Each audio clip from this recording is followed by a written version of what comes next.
Well, let's transition to another interview. Last week, Thomas, we got a chance to interview Nicholas Hoult, I believe, for the film The Order.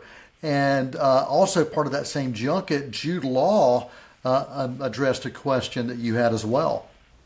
Yeah, so The Order, directed by Justin Kurzel, and this film is actually based on the 1989 nonfiction book called The Silent Brotherhood.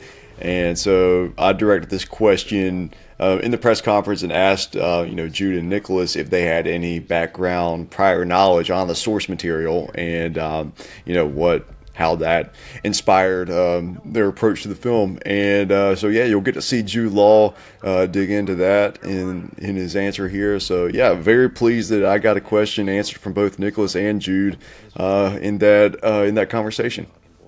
I hadn't heard of the book, and I didn't know about the case. And it was my surprise at that really hooked me when I read the script for the first time.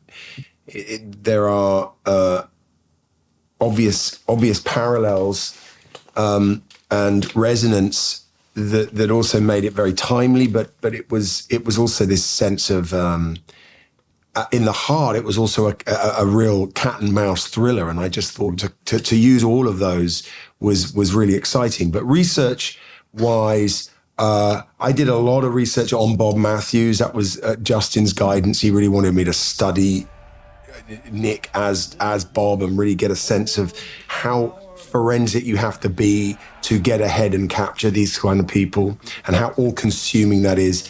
And I spoke to several special agents who served in that time, because of course it was a very different time. Things changed quite dramatically in the FBI in the mid and late 80s, especially what weapons they used and how they used them. And Husky's very much of the old guard. That was kind of a lot of the work I did. Mm-hmm.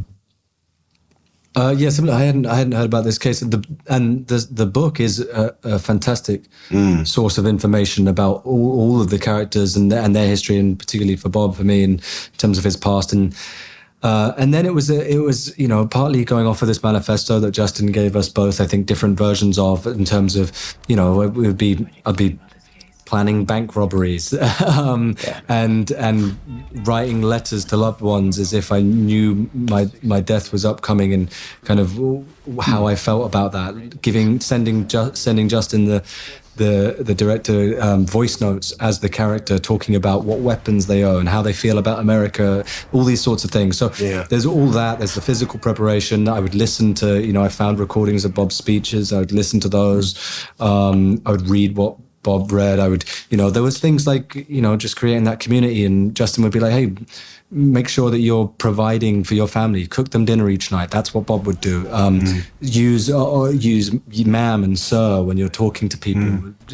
Outwardly be more polite than you've ever been. And all these little things that just gradually layer up to make you feel more and more like that person at that time.